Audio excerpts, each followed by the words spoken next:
Welcome into TFW Live, the best kept secret in fantasy football, where we keep that week one feeling going all year long. I'm Big Travie. I'm joined here by my best friends, Johnny Game Time Hicks and Austin Sear. And a big welcome to you, Whisper Nation. What is up? As always, we got to shout you all out in the chat. Albert, Mike, Freak, Slim Reaper, the crew, and all of you that will be joining later. And we got to give a shout out to the newest members of Whisper Nation, those who subscribed or followed us on social media. Joel Worth, Rob Haig, I think it's Rosella Ganol, K4MB_6, Tony Zima, Luke at B Roto Fantasy, and Marco Enriquez. And if you love fantasy football, you want to join a community where you feel like you belong, you belong, hit that subscribe button on the YouTube channel. We're trying to get just one more subscriber on this stream. Just one more. Could be you. If you're new, let us know where you're streaming from. We will shout you out right here on the show.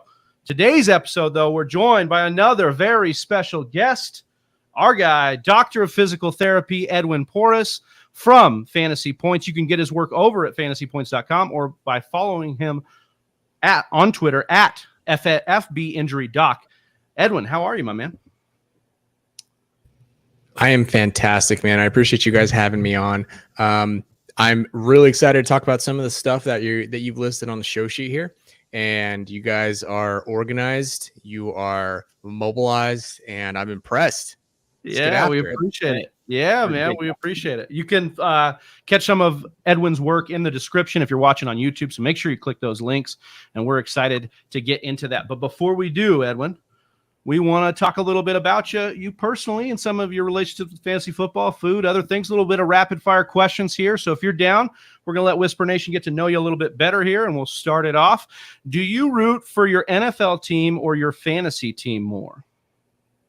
This is going to be an unpopular opinion. I root for my fantasy team more. Now, if it's a playoff game or with a playoff implication, then I can live with the result, right? But typically what I find myself doing is fence sitting. And if the net outcome is my team wins and I got a lot of fantasy points in the process, and I'm happy.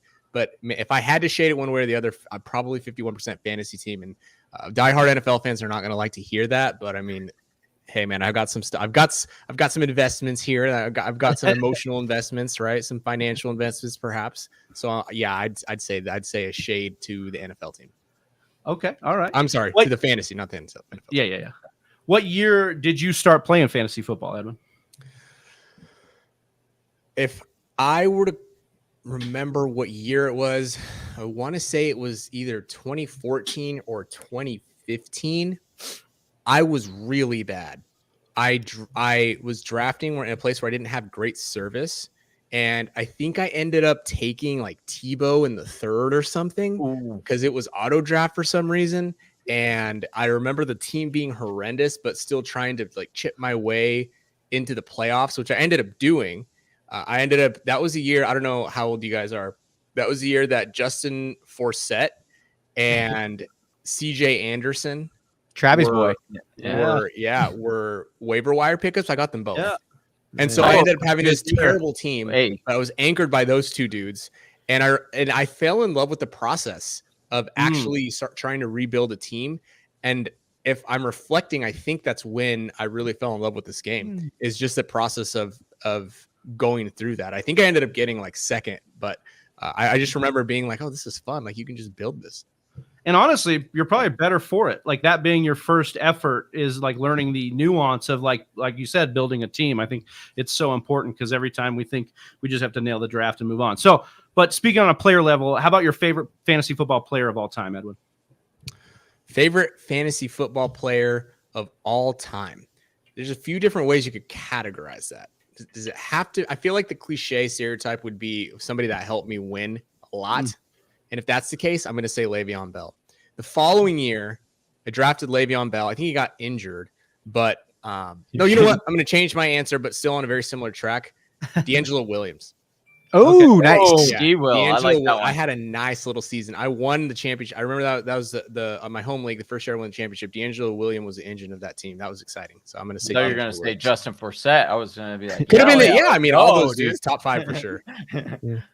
Mr. Miyagi coming in with Jordy Nelson. That's a good one, too. Least favorite fantasy football player of all time. Doesn't have to be someone who costs you money, but just least favorite for you.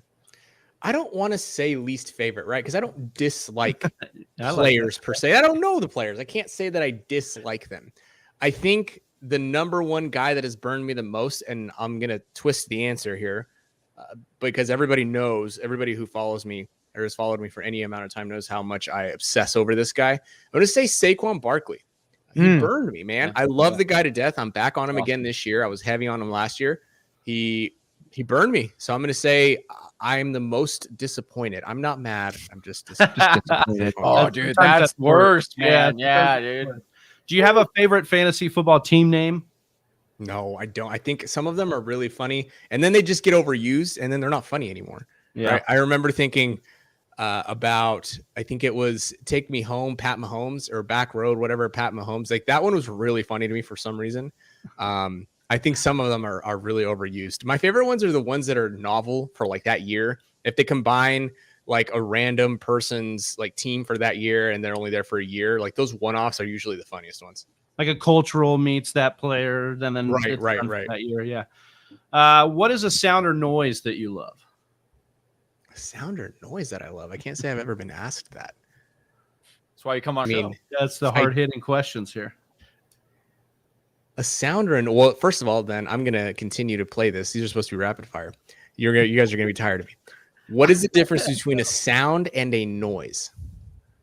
Oh, that's a good question. A noise. I think it's because you said a sound or a noise, so I'm going to press you there. Has to be vocal? No, maybe not. I don't know. That's a good question. That is a good question. I'd have to. I think Austin's looking it up. It's an or. Yeah. It's an or. Oh, okay. Yeah. All right. Well, I'm going to say I like the sound of the Cash App. It's a great sound, isn't it? Yeah, there we go. Ooh, yeah, dude. Yeah. A little like Pavlov's reference. That's right. Yeah, that's right. How about favorite swear word? I'm a big F-bomb guy, but I've been trying to lay off. I think that when it really warrants a nice little F-bomb, you can throw it in there, but that's one of my favorite swear words. It's I definitely like would say team names. You don't want to overuse it. Like keep it novel. Right. Exactly. Yeah. Yep. What are the most leagues you've played in one time? I try to keep it under control because I have so much other stuff going on. I think last year it was either 9 or 11, 9 or 11. It was somewhere between 9 and 11 that I was playing in. Yeah, when it's that many and you can't remember, I think then we're at the, at the point, right? I think that's the problem. Most exciting moment in fantasy football tied to fantasy football for you? Like an individual moment, right? Yeah. Could be a player. We've had people discuss a moment that, the industry helped them get into, any of that. One of my favorite fantasy football moments was probably, again, I'm going to tie it back to one of my favorite players, Le'Veon Bell, who when he was with the Steelers, I remember it was like 4th down. This was like 2016. Maybe you guys remember this. I don't even remember who they were playing against. It was an overtime game. And Mike Tomlin decided we're going to line up Wildcat, Le'Veon Bell in the backfield. And he's literally just going to run this in. Everybody knows that it's 4th down. I think it was overtime. We're going to run this in. Everybody knows that we're going to run this in, but I'm going to hand him the ball and he's going to run it in anyway. And then that's exactly what happened. I just remember that being attached to my fantasy team, but I remember watching that game and just being like, oh my gosh. Wasn't it against Baltimore? It might have been. It might have been one of those classic Baltimore-Pittsburgh games. Was this at the end of the season? Like championship week? Yes. Like when I lost to Tucker? Oh, no. That was it, dude. That was it. In the championship game? Juxtaposition is was it the same one? Went off. Yeah, I'm a big fan of that moment. Like 40 on that game. I'm not continually blinking all the time. We'll move on here to save Austin any more pain. Favorite game day beverage for you, Edwin?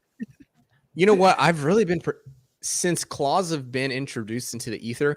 They've been kind of I want to say my drink of choice, because I mean, once you get older, right? Those hangovers aren't the same. Those calories hit different. You really got to pay attention to those sugars hit different. Typical doctor answer on the pod. Yeah. Here. I mean, right. So I know a lot of medical people, and they tend to drink seltzers. And I think that's our it's really a rationalization of what it is. Guys. It's science. We're drinking alcohol at the end of the day. Yeah, right? we're healthy. Exactly. Yeah. Healthy, like skinny drinks or whatever you want to call it. Like ultimately, and some people I know end up pounding like 8 or 9 of them because they're, like 5% alcohol. So it's like, what are you even doing? I'm being healthy. That's what I'm doing. Healthy drink. 18 times. Yeah. Boneless or bone in for your wings? Oh, bone in. 100%. Thank you. Kickoff is in 2 minutes, and you're still working out your flex here. Are you going to go with the rankings that you trust, or are you going to go with your gut more often? Rankings with your trust. I'm rarely still setting lineups 2 minutes in. I'm usually deciding like this is the process, is what I'm going to go with, and if it works out, it works out. Fair enough. What is your favorite position so far to draft from for 2022? Haven't even done a mock draft. I'm set up in the injury prone invitational where I have a handful of my good friends in the industry. I am number 5, and I don't like that spot in theory. Okay. Just looking through some of the stuff that I have to sort through at that little range. Right. I don't like that 5 spot. I think I like I'm thinking about this, and I think I would probably like a back half pick. Either the first round, obviously either 1.01 or like a back half pick. But I don't know. We'll see. Yeah, right on. Well, we're going to see what it's like to mock draft for 24 straight hours at the end of this month, July 23rd and 24th. Let's take a look. Maybe. Mock draft marathon. What is this? It's consecutive mock drafts for a total of 24 hours. Requires hours and even years of preparation. Which is a little bit controversial, but Are you shitting me, Johnny? I didn't plan that, I swear. I can pretty much say 100%. Something that you really love to do. Let the games begin. Somebody came in and stole Johnny and they're hijacking his draft. Oh, he's gonna blame it on his 78-year-old neighbor. Damn it, you guys snuck in a super flex. I knew it. Ball is going to taste different than this meatball. That's not that bad from a flex. Outliers decide fantasy champions. Stand out above the crowd. About the same set of 200 players, and it never gets old. That's right, July 23rd, 24th. Make sure you're subscribed to the channel so you can join us as we mock with the best in the industry, and we do it for 24 hours. So get on that subscription. All right, we're going to move through some news and notes here, mixing a little bit of injury talk with some of these guys. But the biggest one, it dropped yesterday. We got to talk about Baker Mayfield because the Panthers have traded for former Cleveland Browns #1 overall pick, Baker Mayfield. So, Johnny, I'll give you the floor here because your guy finally found a team. So we'll talk a little bit about Baker. Before, I want to ask Doc a question real quick. I'm just going to say, this is excellent news. I'm super excited for DJ Moore. Let DJ Moore's season reign. And, hey, I'm saying week 1, baby, revenge game against Cleveland. Couldn't draw it up with any more drama. We love the NFL because of the drama, and this just adds to it. Let's go, Baker. Let's show all those haters in Cleveland what they're going to miss out on by going with Deshaun Watson, who will most likely be out there the whole year. Well, we know Baker should be on track, right, to come back from that surgery, Edwin, that he had on his shoulder. That was his non-throwing shoulder, if I remember correctly, right? So any concern you have for Baker at all in this rehab process based on the timeline or anything like that? No, I'm not concerned about it. It's a relatively benign injury after you get it fixed, especially for a quarterback on his non-dominant side, unless he's doing dumb things like trying to make a tackle again, which we know that he might end up doing. But I'm a little intrigued at the excitement. I mean, you would think, Johnny, you'd think that they just signed, prime Patrick Mahomes here. He's still Baker Mayfield. Can he throw the ball down the field? I mean, I'm kind of curious where this excitement's coming from. Well, hopefully this causes Robbie let me back up. Let me ask one more question. What would your reaction be if it was Patrick Mahomes? Like, would you have your shirt and pants off at this point? Because that was quite He actually doesn't like Patrick Mahomes. Talk about his seasonal regression. Hey, he'd think that's a downgrade compared to Baker. Exactly. No, I just think that Baker is an underrated quarterback. I'm not saying he's the greatest quarterback out there.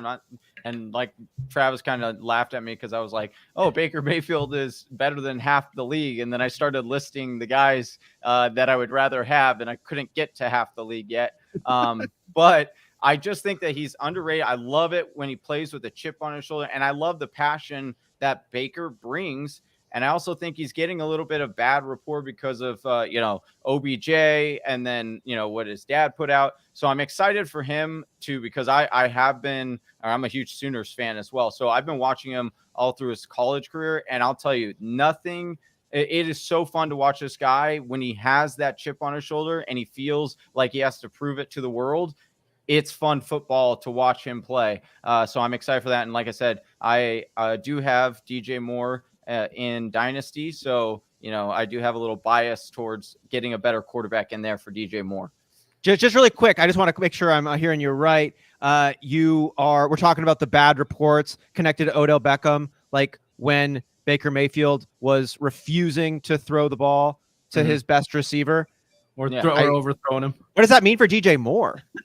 Well, DJ Moore doesn't run the same routes luckily, so that's good. DJ Moore sure it was the routes. It definitely was because he had no problem hitting our Donovan Peoples-Jones. He was actually, and you can go check this, Baker Mayfield, believe it or not last year because he had the torn labrum. I don't believe that. The year before, he was number 2 in money throws, which is a huge stat. And the year before that, he was 4th in big money throws. So he is a good quarterback. He can get it down the field and on target. It's just Baker Mayfield is a different type of receiver. And I don't think he was necessarily used to that. Yeah. What did I say? Yeah. OBJ. Yeah, it's all good. We got you. So we'll see used how to it plays out when we're wide receivers. Jon yeah. I mean, Jarvis. I think there's definitely an ego thing at play, and they both had plenty of ego, and maybe there just wasn't space for that. But neither of them lasted in Cleveland, so we'll just see what happens. Can we also say, like, Baker what if OBJ, there were plays where, like, they broke down film and OBJ was not running the right route. Baker was throwing the right throw. And I'm interested in your cut up that you put out on Twitter regarding that, but we'll move on here. Yeah. The one last thing I did want to say on this one, though, I think we do. What's the common element that we see with all of these problematic situations? It's Cleveland. Yes, that's true. Facts. Yeah. So avoid Cleveland unless flying in for the FF Expo, which we're apparently going to do. So, Cordarrelle Patterson is in the news here, basically because of the Athletics. Josh Kendall says expecting CPAT to be fully available to carry a full load at running back this season is overly optimistic. Edwin, I wanted to ask you because in my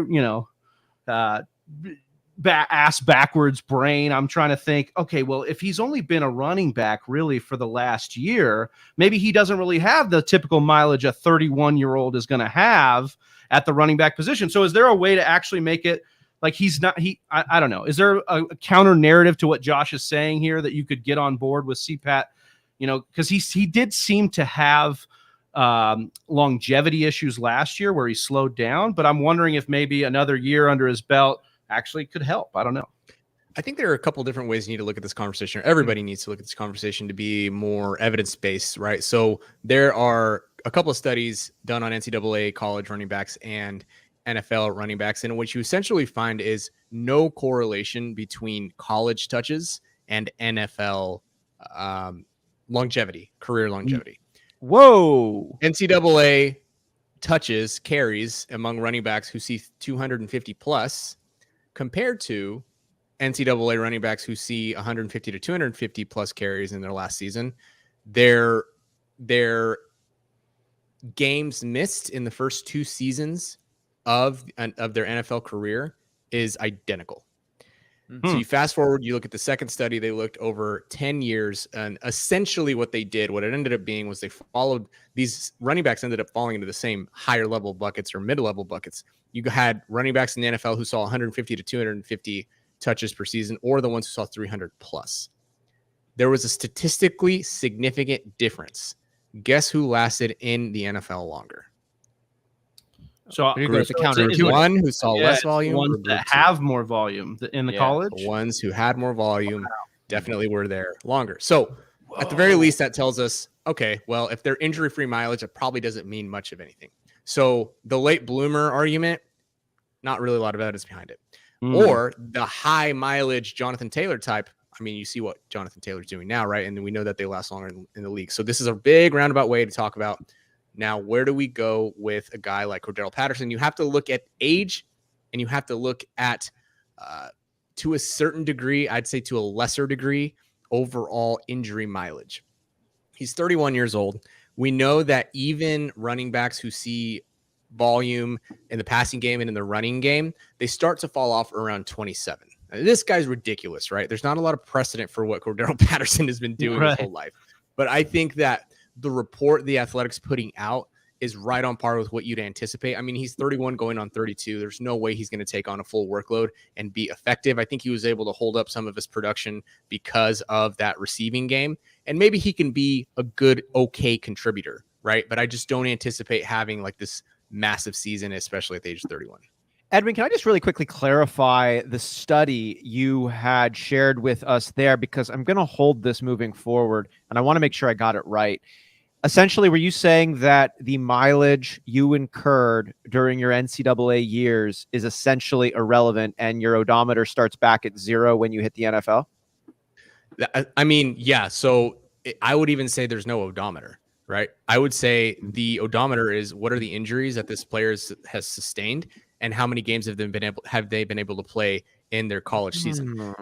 The amount of touches a player sees or carries, a running back sees, is more so a reflection of their durability and a predictor of their durability. It is not a corollary of their durability. It's not a predictor of their durability. Does that make sense? Like if they're in the league, if they see a lot of touches in college, they basically are showing you, hey, look, they can take a lot of touches in the NFL. And then they go on and they take a lot of touches in the NFL and they're relevant. So I think that that's been a really widely used argument, sort of the mileage argument, right? But it's so much more nuanced than that. It's not. So it's not like nobody's a car. It's not like we're looking at a car where everybody's got different miles. It's like we're trying to identify which one of these animals out here is a dog and which one is a rhinoceros. And like a dog might. Well, I'm saying different metaphor. I'm going the other way.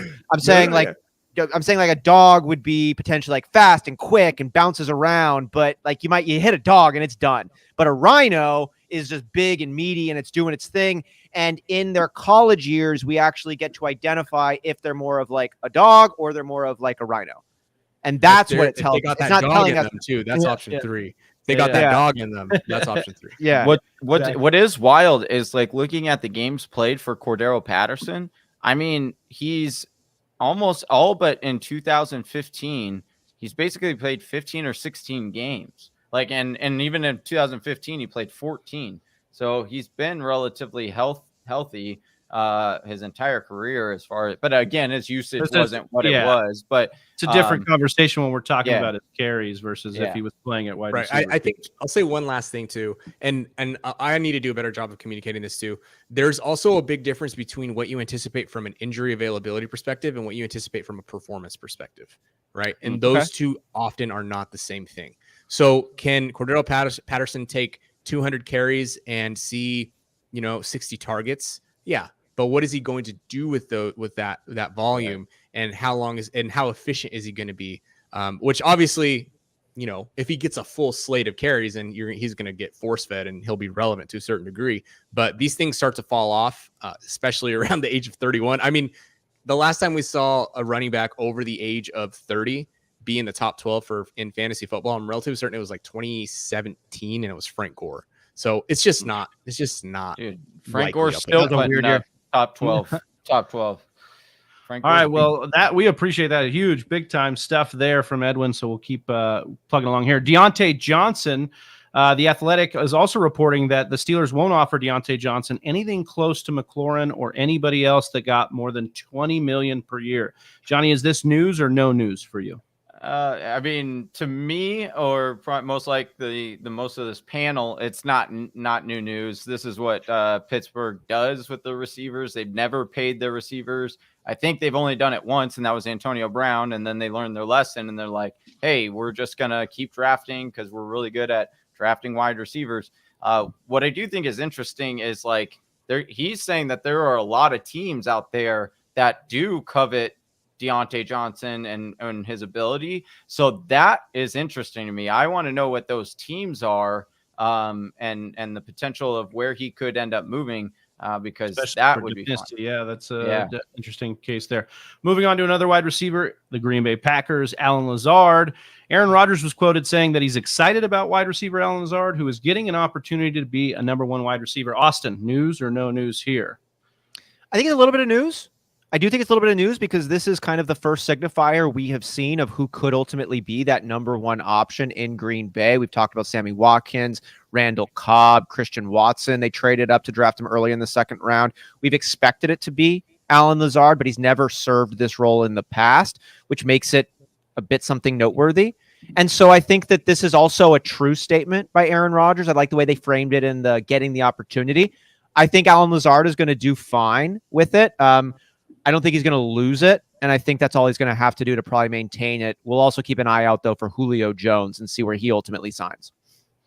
Absolutely. Well, that kind of wraps up the news and notes. We have some more on Michael Thomas, but we'll get with that when we're talking some of these injuries with some of the other guys. So we'll move right along here and talk with Edwin Porras. We're excited to have you on the show here, and what we've decided to do is kind of break it down by injury. But we did have a couple questions at the top just to kind of get you going on where we're at medically. And Austin, I'll let you take it away here. Yeah. So before we jump into the specific injuries, I wanted to just know if you could speak a little on the top level rehabilitation world and how it's evolved over the past decade or two. For instance, ACLs used to be a death sentence, or at least something you were concerned by. Now, I'm not going to speak for everybody in the fantasy football world, but we essentially fully expect an ACL injured player to be 100% the next season at some point. And maybe like even in the Cooper Kupp case, like he came back even better. I know the NFL also has invested a ton of time and money into studying different effects of different ailments. Concussions got a lot of attention on this, of course, but hamstrings are another one I've heard mention of. Let's find out what really is going on, and let's find out ways to decrease the impact of a hamstring injury. So when you look at how injuries and rehabilitation is handled today versus 10 or 20 years ago, what comes to mind, Edwin? So I think it's super interesting. It's kind of like a social experiment. This is the classic example of the general public, and it's to no fault of the public. You know, it's nobody's fault. What the general public sees in high-profile cases, they tend to assume, oh, then that's the case for everybody, right? Mm-hmm. When in reality, there are still about 30% of NFL players who never see an NFL field after an ACL injury. Really? Depending on how complicated the injury is. You said what percent? 34? Roughly 30%. Whoa. Right. So it depends on what resource you look at. Some resources actually show that it's higher. So you look at some work done, and to answer your question specifically, what has been the most illuminating things that we've seen, at least from in the NFL world, from what we've been able to learn. And basically, if you're drafted in rounds 1 through 4, if your ACL injury doesn't have a meniscus on top of it, right, multi-ligament, and if you are highly athletic, you are more likely to come back and contribute and if you play offense, I'm sorry, that's the other one. You are more likely to come back and contribute at the same level that you left. So a fourth rounder will perform like a fourth rounder, third like a third, a second like a second. This is a big reason why I was confident in Saquon last year before he had the fluke ankle injury. And that's, you follow the data, you sniff out those trails, and that's what we find. So from that perspective, Cooper Kupp, outlier, right? Allen Robinson, Keenan Allen, outlier. Allen Robinson didn't even have a great year. Right. But there's also another really great study done on NFL, a total freak of freaking nature that will probably never happen again. Saquon was the closest thing that we were ever going to see to him, to Adrian Peterson. I actually drew a comparison about him last year. The next most athletic running back we've ever seen after Adrian Peterson, since Adrian Peterson, is Saquon Barkley. But when you look at studies done on NFL wide receivers, and I can't get the study to upload right now, but I wish I could find the guy's name. It's actually a fantasy football study, and they found that the season subsequent to an ACL injury, it shows much less performance for NFL wide receivers and NFL running backs. So all of those things, I think, are the things that we still have to keep on the forefront of our mind. Unless you have a freak athlete like a Saquon, a freak athlete like, or maybe even like a situational player like Julian Edelman, who's able to come back and be productive, Cooper Kupp. Unless it's those top tier guys, the first year after an ACL, you should not anticipate anything special. Well, that's It's just kind of usually clear. it's usually the question on second year ACL, after that, right? Yeah. Okay. Usually the second year after an ACL is when you see that production start to rebound.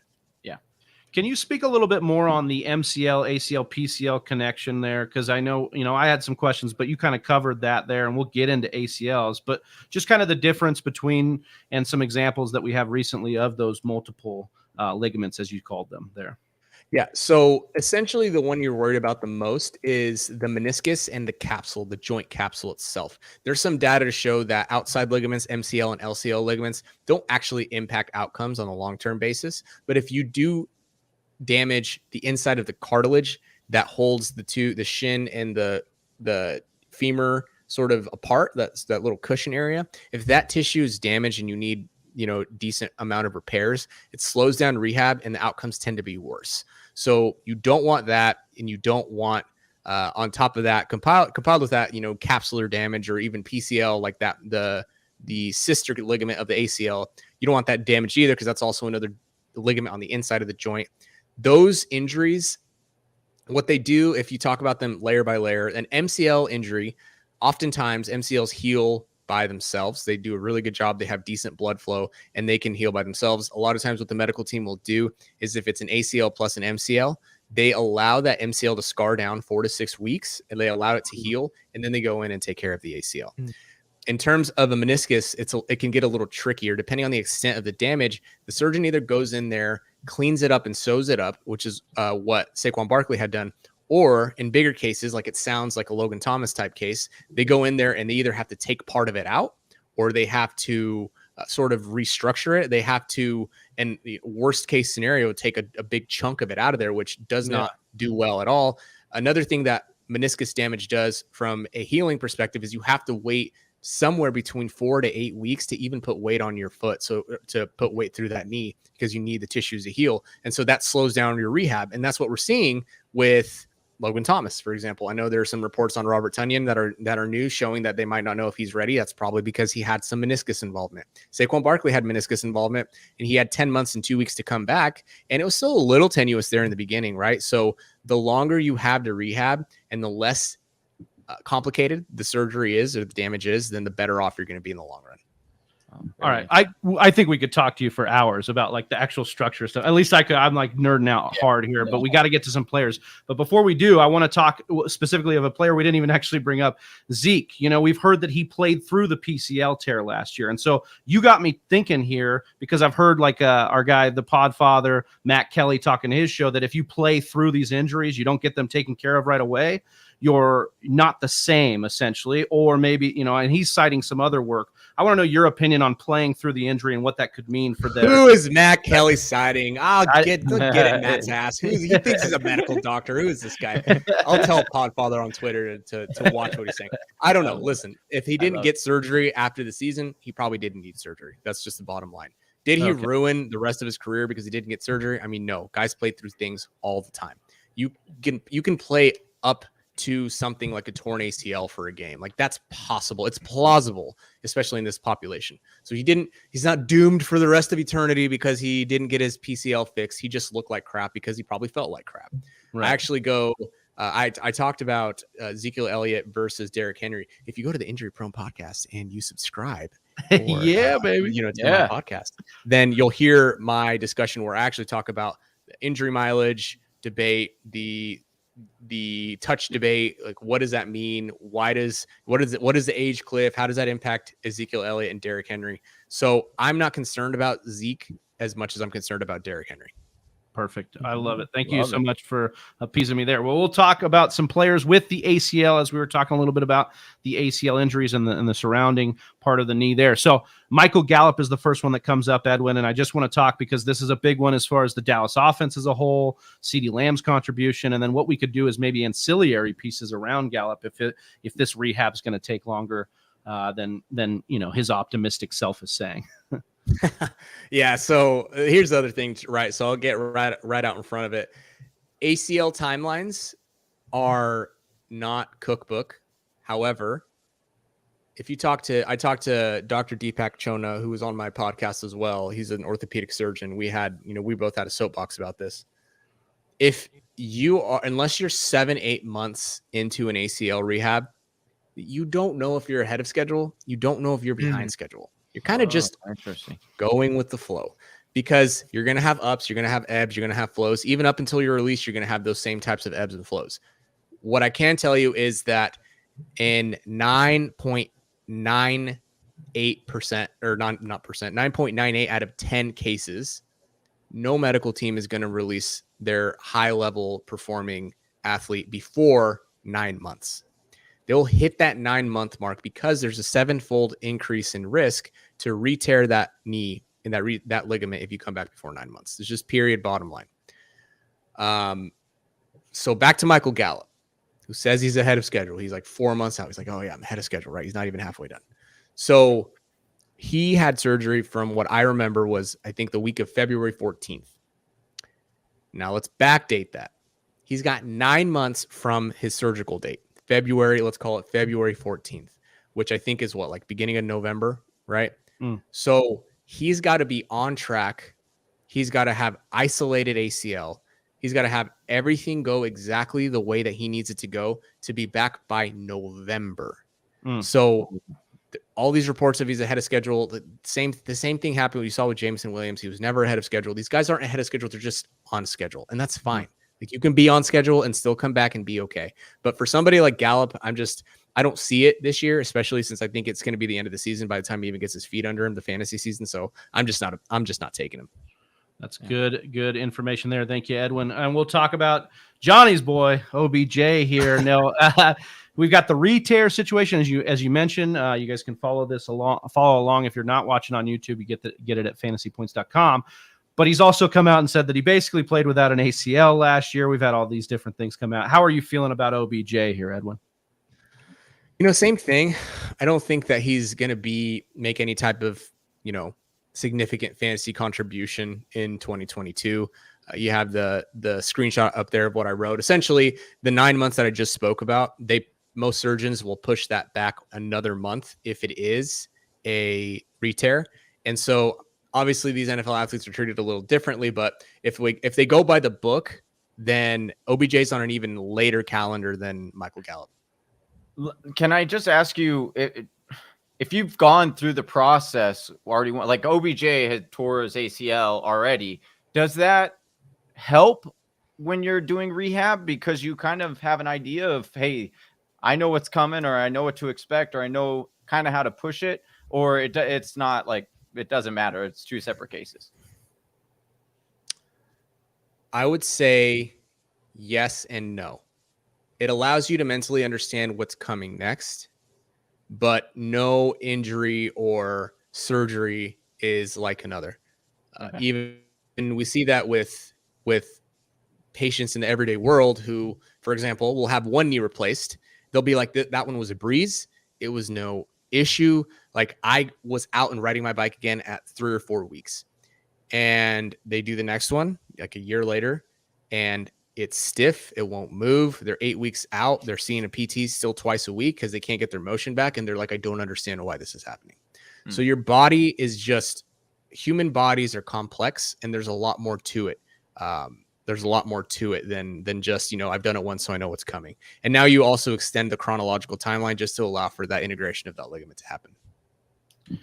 All right, we'll move on with one of the more polarizing cases, especially in our chat today. People wanted to know about J.K. Dobbins. We've heard some different reports from J.K. Dobbins, and now most recently, basically, there might be some concern here. Where is your concern meter, Edwin, if we are on 1 to 10 with J.K. Dobbins? I don't want to be alarmist because it is still, early July, but it's not great. I think I don't know if I had an alarm, I'd call him like a 6 out of 10. Because he was only catching out of the jugs machine when he should have been probably doing a lot more at that point. That's not to say that he's behind. It's not to say that he had a lot of damage, but then you have Harbaugh reporting, oh yeah, he might start on the PUP. Harbaugh is one of those guys that is him and Pete Carroll, rose-colored glasses. When Rashad Penny tore his ACL plus, Pete Carroll said something along the lines of, well, it doesn't look great. He had a little more than an ACL. It ended up probably being a lot more, right? Mm-hmm. So then you think about fast forward to John Harbaugh with Rashad Bateman, and Harbaugh said, I think we're going to give it some time. It's not as severe as we thought. Like 2 hours later, Rashad Bateman's in surgery, right? Getting his groin fixed. So these guys, especially Harbaugh, if he's saying, oh, this guy might start on the PUP, then that's making my ears perk up a little bit. Right. Mm-hmm. Yeah. Well, hopefully I think Dobbins, it's going to be like the temporary PUP or whatever it is for the preliminary PUP, but we'll see what happens there. No, Travis, he's done for the year. Okay. And your dynasty team is fucked. All right. That's what it is. I don't know if that's what he's saying there, but we'll let you be the alarmist there. I'm going to do the rose color Pete Carroll. Yeah. Right. No, but we'll move on here to Jamison Williams, because I think this was one that we got, some of us, layman's were sitting there looking like, hey, he's confident. Maybe he could be ready. And then, of course, you slap us with the 9-month timeline. So nothing really to see here. I think you put 10-13, right, Edwin, as the earliest he'd be back. Nothing to see here. That's right. Yeah. It's like April or May, I think, that the first reports of him being ahead of schedule were out. And I immediately said, no, there's no way. There's no way he even knows it's going to be 9 months. And now we're getting reports out of Detroit that, he might not be ready for camp. Well, oh, shocker. We know. No shock.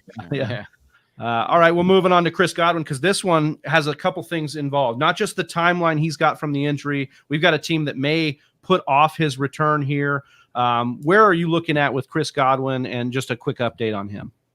Oh, let's see. Let me read my own writing there. Godwin's projected to complete the 9-10-3. That's right. Right. And we also heard that the Bucs are basically playing it slow. You'll see teams do this, or at least they speak like this once they sign a guy for a lot of money. Then they automatically fall into that sunken cost fallacy, or they're gonna pay him that money anyway at this point. But that's not to say it's a bad decision, right? Let's wait for him to get healed up. They believe in Mike Evans, and they just signed what's his name, old Russell Gage, and so I think they're confident in what they have. I mean, if you have Tom Brady, Leonard Fournette in the backfield, I think that they're basically saying, get well, get better, come back, and we're going to make a deep playoff run. So I think in his specifically, I did say it could be another 2 to 6 weeks. And so it really could realistically be like a Michael Gallup type return for Chris Godwin, especially if they're taking their time. Cause I did read that it was only an ACL. And if he's not having complications and they're pushing it to 10 and a half months, they're really intentionally taking their time, which again, I see no problem with. Tampa Bay Buccaneers have a bye in week 11, so it'll be interesting to see if they hold him out all the way till then, because that's what I think October 3rd's got to be around week 6, so it'd be an extra like 5-6 weeks that they could hold him out, and then if they use that playoff push, it'll be interesting for sure. Yep. All right, and then our last one with the ACL is John Metchie, which is pretty similar to Jamison Williams, on the same team in college, but his was actually a little bit earlier than our guy Jamison Williams, correct? So we've got a quicker timeline. Relative. I do not. I'm sorry. So Metchie's I'm relatively certain after. At least that's what I have written. Okay. So Metchie's, because Metchie's was in the was it during the college football playoffs? Well, this says at December, and I think his was first. Yeah, Metchie's was in December based on your writing here. And then I think Metchie had surgery December 10th. I was so confused. Yeah. Okay, my bad. I can't read. Yeah, my bad. So Metchie has surgery December. I'm sorry. Yeah, it's literally right in front of my face. I just need to read it. Yeah, so September 10th. Yeah. Again, depending on if there's a higher degree of damage that we aren't aware of, it's going to be at least September. I would plan for probably like in October, mid-September, like early October return for him at this point. Just conservatively. Sounds good. Well, we'll move on to the Liz Frank injury, and we'll ask you a little bit about this one. Yeah, I wanted to know, starting it off here, Edwin, can you 100% recover from a Liz Frank injury, and does it increase re-injury chances down the road? I bring this up because folks used to sound really nervous talking about Liz Frank injuries, but I'm not hearing as much concern, especially as we see Travis Etienne coming back. It's just straight excitement. I'm not hearing anybody press the pause button or the concern button. I think there should be a little bit of awareness with Travis Etienne. There are a couple things at play with Lisfranc injury. You can 100% recover from it. We have two studies, the primary studies that you look at in NFL players, and what you see is that offensive players have a dip of about 21% production. One study on this found that there is a statistical significance. Another study found that there's no statistical significance. In other words, they both found negative findings for offensive players. One of them validated it. The other one said it's not a statistically significant difference. So you got two studies saying, hey, their offense isn't great after this. So then you dig a little deeper. You ask yourself the questions why. And these are really just sort of like mental masturbation. Like you think about it really hard and you think about how smart you are because all your ideas are coming. And you think about like, well, why would that be? Maybe their offensive production was down because they missed a game or two because they were stiff, or it was, that they still had hardware in there. And so they didn't want to play for a game or two because it was really bothering them. Okay, that's a possibility. Another possibility is coaching staffs don't believe that they're ready in the first place. So they give them less volume and their production is also less, right? That's another possibility. What's another possibility? Well, their explosiveness just isn't back because they didn't go through sufficient plyometric training, whatever the power, restoration, whatever the case may be. I'm not saying that's the case necessarily, right? But there are a lot of different possibilities as to why this could be the case. And I think that I don't believe that the surgical procedures have changed all that much. We still use pretty significant hardware, screws and nails, essentially, if it's a fracture, to keep those bones in place. If you still have that hardware in there, it's sometimes obviously can make it tough and stiff, and it doesn't ever truly go away. I think about Marquise Brown in 2020, who was on the injury report 7 or 8 times with foot/ankle. That's what I think about. Then we got a report at the end of that season that he got the hardware removed. So these are all thoughts that you're thinking about with Travis Etienne. Now let me back up and talk a little bit more about receptions, right? So you get these running backs who, and credit to another physical therapist, Dr. Adam Hutchison. I think his Twitter handle's the worst. It's like at the real Adam _H. He's literally the worst Twitter handle. I hate it.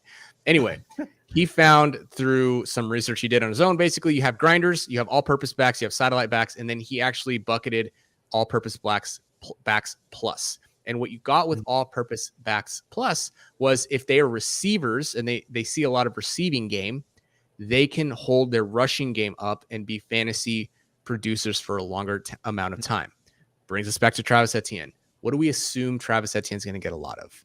Receptions, right? Yeah. Targets. Yeah. And so even though you have all these things you're thinking about with the historical data, with the physiological process of healing, and with the fact that, hey, man, this guy hasn't played football in 2 years, right? You take all that into account, but you understand that you're taking on a relative risk. I have no problem taking him as in the 3rd, 4th round. Here's the thing, though. I would not take him as my only running back. I have faith that he can be a top 15-ish contributor.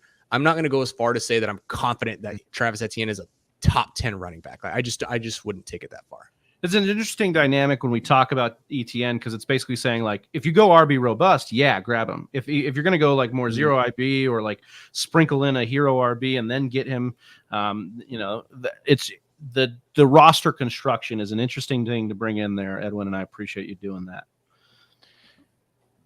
Let me tell you one more thing about Travis Etienne. Yeah. And here are my tiers I told you that I'm working on, that they're going to be published over at fantasypoints.com. So lo and behold, Jonathan Taylor is still at the top. He's the number 1 running back in fantasy. He's also the number 1 most durable running back based on his injury history. I separate these tiers out into green, yellow, and red, and it's all very, it's very straightforward. So I have sub tiers within that, and I have the green tier ends with DeAndre Swift. Yellow tier starts with Nick Chubb. The yellow tier ends with Alvin Kamara, starts with Travis Etienne, or the second half of the yellow tier starts with Travis Etienne. So I'm not quite putting him in, the red light tier where I'm worried and concerned, but he is in a sub tier of the yellow division, yellow tier, that at least makes you think a little bit about it and makes you discern what the other options are around him. Can I ask, is with the Lisfranc, because we do have some cases where it was a sprain Lisfranc injury versus some were just straight up breaks. Is there a correlate. We often hear like, oh, it was better that he broke his ankle as opposed to just spraining it because you can repair it better and get back more healthy. Is that the same with Liz Frank, or is it like, basically not quite, right? So you can have grades of injuries, and these injuries are subdivided into a lot of different, smaller, to keep it sort of big picture. You can have a sprain, which is typically just what it sounds like. It's the ligament that holds the bone in the middle of the foot together, or those, that ligament complex. You can sprain those ligaments, but everything remains in place. Or you can have a sprain and a complete tear of the ligament complex that displaces the bones, right? They're out of place. Or you can have a fracture dislocation of the bones, in which case a lot of times you're going to have to go in there and get it pinned. So if it's a sprain like Evan Ingram had in 2019, I want to say, then you can let it heal. You give it some time, it comes back. Joe Mixon had the same thing in 2020, 2020. So these things can heal. I would usually push back that, oh, good thing you fractured it so you can get surgery. I would say that's not a good thing. Okay. We'll stick with the Jacksonville Jaguars, but we're going to talk about an Achilles here and we're going to get into this section. So eventually tee it up to Cam Akers. Talk James Robinson here though, and where we're at with him, because that's also part of the Travis Etienne story, right, Edwin? Like where James Robinson is at. So where are you feeling about this situation and, maybe just a higher level Achilles injury take in general? Yeah. So first we'll start with when we're expecting him back. The NFL average to come back from an Achilles injury is about 9 months. What Cam Akers did was bananas. I don't know if we'll see that again. Hey, we could, I don't know. But we do expect him back roughly the 8 or 9 month mark. That puts him August, September-ish. Depending on what the Jaguars want to do, they'll either put him out in training camp or they won't. And I think that, especially with a lot of these teams, we're going to know a lot more once training camp rolls around, just because the dudes are either going to be on the field or they're not. And then they're going to have, coaches will have to answer questions. So when it comes to James Robinson, this is another reason, another sort of feather in the cap for Travis Etienne. James Robinson, he's a great athlete on his own, but he's an undrafted free agent. Even though there's some weird reports saying the Jaguars want to feed him, this isn't the same coaching staff that came in with James Robinson. On top of the fact that despite all what the Cam Akers truthers want you to believe, there is no good data showing that an athlete the caliber or a player the caliber of James Robinson has ever returned and done well after an Achilles injury. Right? You lump that all into the big picture of James Robinson, and it makes you feel better about drafting Travis Etienne. Now, I hope all that is wrong. I hope that James Robinson comes back, smashes RB1, gets a massive contract, makes a lot of money, and then his whole life and his whole family is completely changed, and Edwin was wrong. I get to cry in the street with the sound of my Cash App. That's really just going to be an insult to James Robinson's family telling me how wrong I was. I hope that happens. I don't see it happening. Interesting. Yeah. I want to throw in there, because we're talking a lot about the Jaguars backfield right now, and a name I don't see mentioned really in the fantasy football world at all is Snoop Conner. And the Jaguars traded Austin, up. don't do this to yourself. Austin, don't do this to yourself. No, you know what, Edwin? I'm going to do this to myself, because I've been on James Robinson's dick since he came into the league, and I've watched everybody be like, he's an undrafted free agent. Yeah, he's an RB1, bitch. Like, he is an RB1. He is kicking ass. Oh, and then it's a new coaching regime that's taken James Robinson on, and Carlos Hyde is over there. Well, that shifted pretty damn quick, because James Robinson is that good, man. Like, and it's not about this, though, because James Robinson is fine, whatever. But so is Snoop Conner, at least looking at his. No, Austin, you only cared after you drafted him in Dynasty. I only drafted him because of James Robinson connection, but then I got to take a look at him a little bit closer, and the work he produced at Ole Miss was good. And this is the first running back selected by this new regime. And I know it was the 5th round, but they did trade up to go and get him. And the first initial reports haven't been bad at all. So I'm just saying, as a deep flyer, low way down on your redraft, like, Snoop Conner could be a guy he's the only guy not coming off of major injury and major rehabilitation in that backfield. And it's the first running back selected by this brand new regime. I'm just saying, keep it in mind a little bit at the bottom of your drafts. To Austin's point, though, like, look at what Doug has done in the past. Like, he's used guys like Corey Clement, and like he uses these three kind of running backs that all do a specific job, and it's not just tied to one guy. So there is some truth to what Austin's saying. No, I don't know if Snoop Snoop is that guy, but he's got a great name. So. He's got a great name. All right. Well, we got to get you out of here soon. So I want to rapid fire through these ankle injuries here because we've got some big names in here. And the top of the list is Michael Thomas.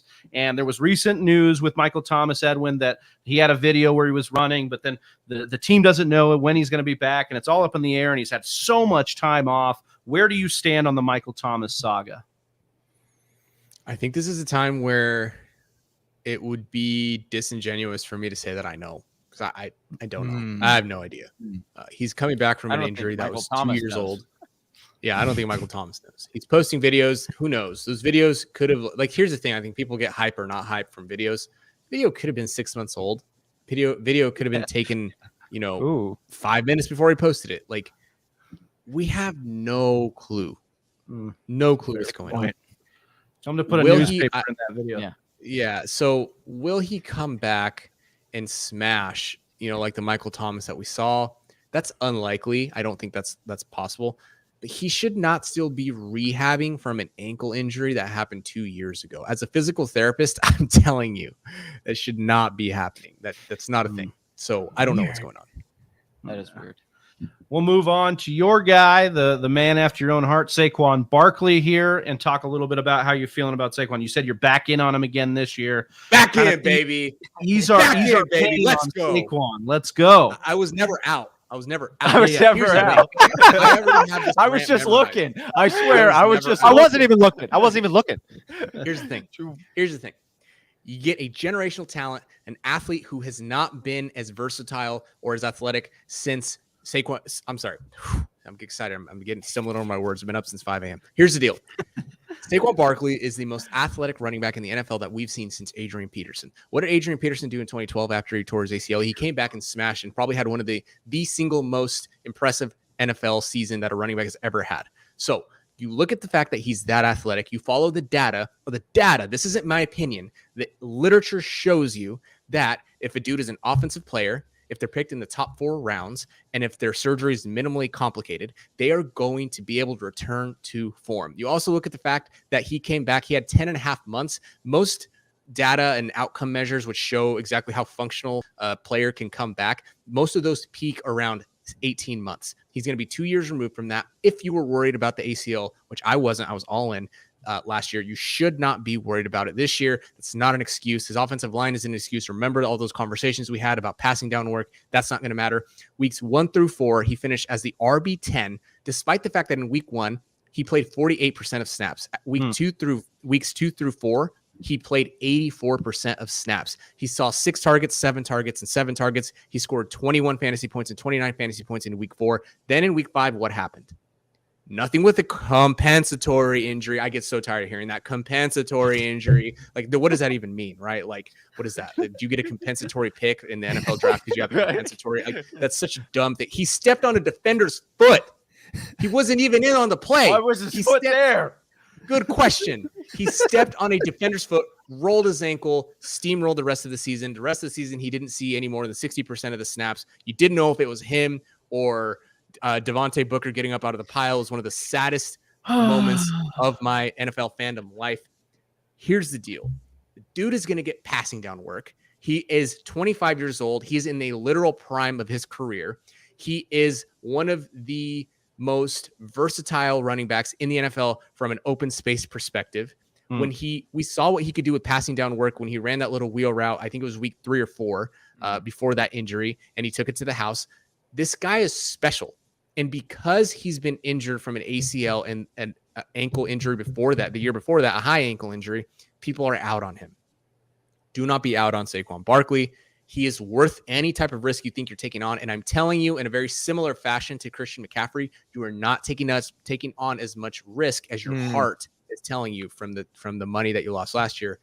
Love that. Do it. Just go in. You hooked me. I got. You know, Travis. You know, I got the goosebumps when you said that last one because it's a logically sound argument, and I love the way it removes some of that emotion that we are very much throwing in here. I mean, you started off the show saying that one of your most unpleasant fantasy football experiences was related to Saquon Barkley because of how he burned you, and so those burns cut deep. They burn deep, but if the logic actually is suggesting you really don't have as much to be concerned about, this bumps him into the first round category. Like, you're muted there, Edwin. Sorry, I muted myself. No, absolutely. And in some places, I've seen him go in the third round. I'm more than willing to take Saquon in a top 10 pick. And so if I'm starting a draft, I don't know. You asked me, at the beginning, like, where do I want to draft from?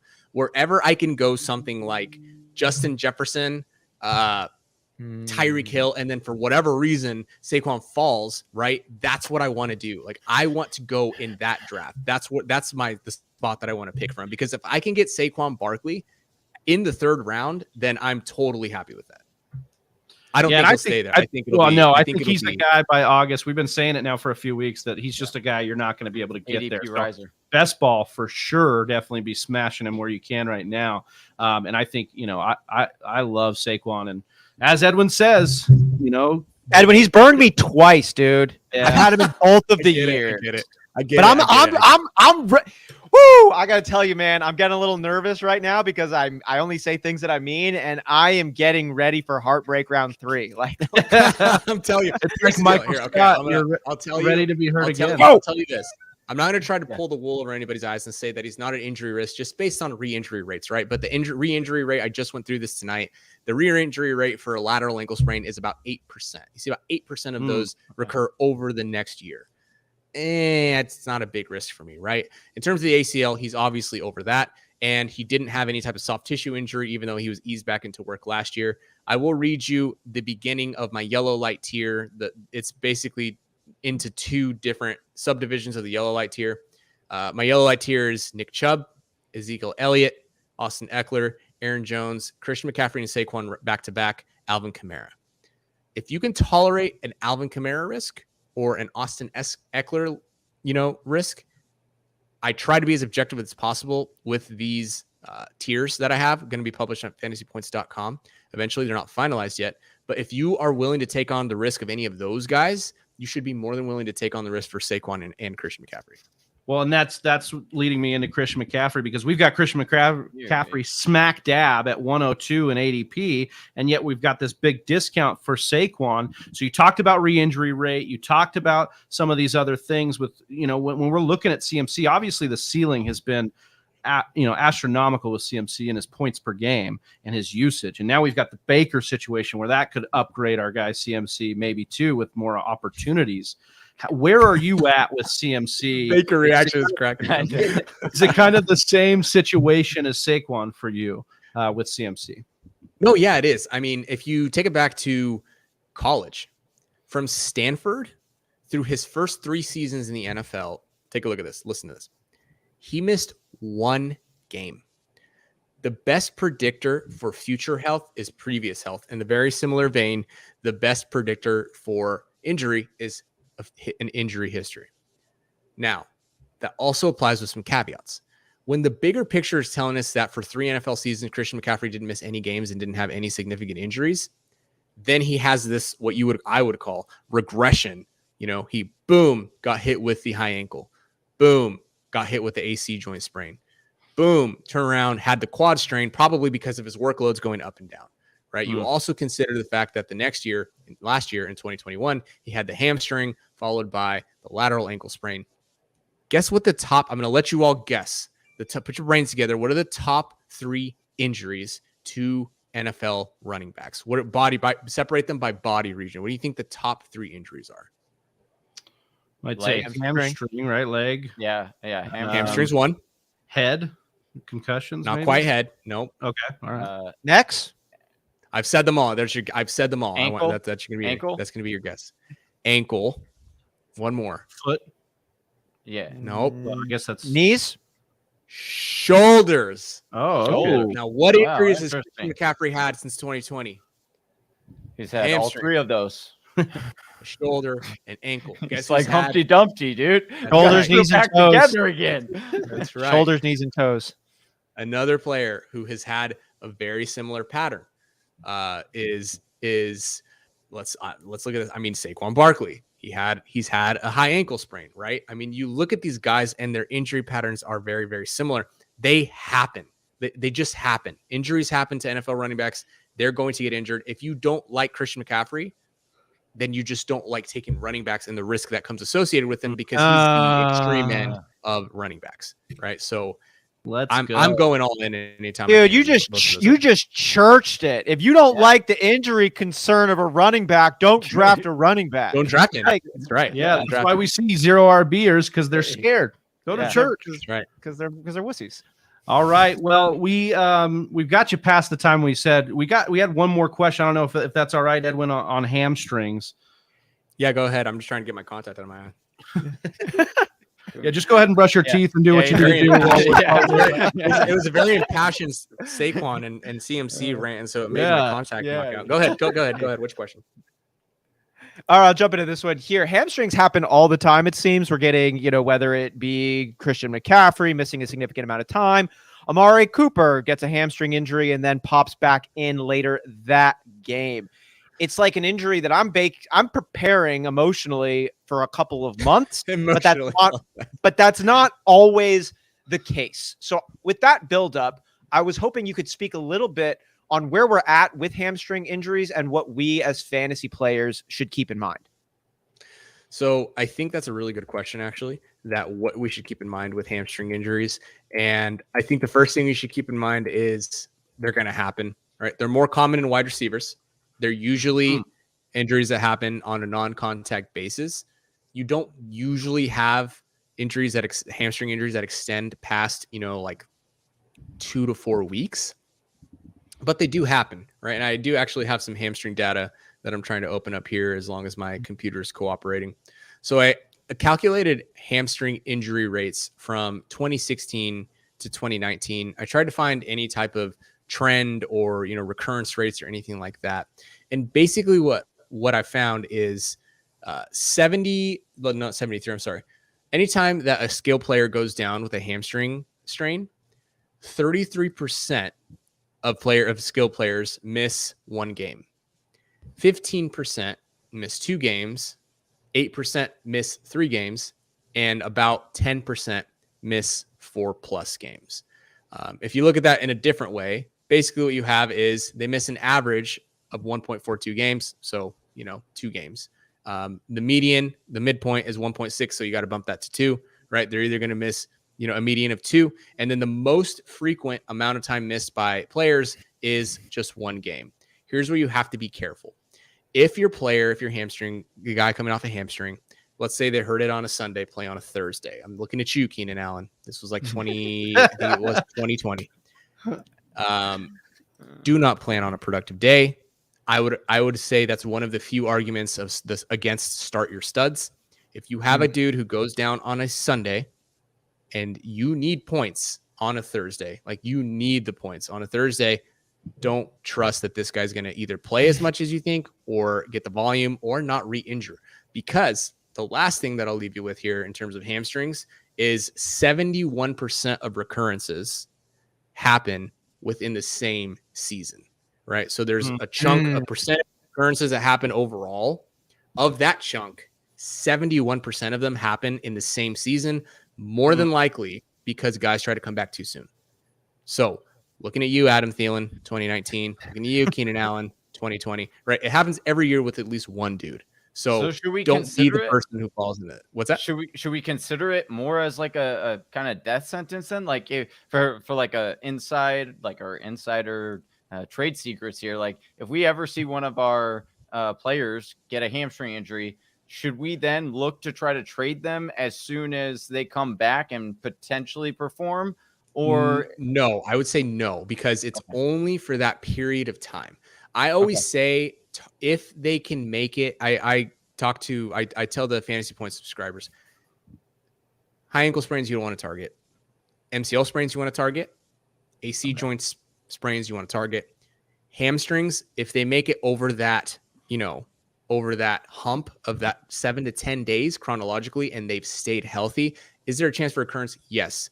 But if it's somebody like Keenan Allen, if it's somebody like Mike Evans, if it's, somebody like Justin Jefferson, I mean, you're going to take that risk on every single day of the week if somebody's afraid of rostering them the rest of the season. So no, I would not say that a hamstring strain is a death sentence. I would say that if it's a very quick turnaround and they're trying to press it, then I'd be careful with that. I'd be careful with that. Super insightful. Because if you get a situation where a team is chasing a playoff run and they've got their dude they like to lean on, and you see them, well, he's looking really good in injuries. He might be ahead of schedule. It's like, injury, here it comes. Yeah, I take advantage of my league mates all the time. Now they've gone to know me, unfortunately. I pray on them. They no longer let me pray on. Sometimes I get trade. I'll send a trade, and this is how I know that they've caught on to me. I'll get a trade and then immediately get a text. Why don't you want that person? Or like if there's an injury involved, it happens almost every single time. Yeah, I can't get away with it anymore. Trade with you. Yeah, exactly. Well, Edwin, we took advantage of your knowledge today, and we are all smarter for it. We just greatly appreciate it. We've got the chat saying they're taking notes. They appreciate it in a big way. Let the people know where they can find you and what you're working on. Yeah, so at FB Injury Doc is the Twitter handle. I have a newsletter that is totally free. The whole point is to stop scouring Twitter and Google and, asking Grandma Betty Sue what Saquon Barkley's injury is, or, what happened to Ben Roethlisberger this week. Just subscribe to my newsletter. You're going to get direct answers immediately with timelines and data, return points, stuff like that. You're going to get it right to your inbox. Make sure you go to FB Injury Doc on Twitter, sign up for that newsletter, and then subscribe to my podcast where if you want to hear me ramble like this more frequently, it's not as long, I promise. It's like 10 minutes long. Go subscribe to the Injury Prone podcast. That's about it. That's all I got. Love it. Appreciate you guys. Well, Edwin, we appreciate it so much. For Johnny Game Time Hicks, for Austin Sear, I'm Big Travie. We're the Fantasy Whispers. We'll see you next week. Peace. Baker Mayfield, pants off. Right here. Hey, do you like mock drafts? We do too. You can come back every Monday and mock with us. Check out one of these videos and make sure you're liked and subscribed.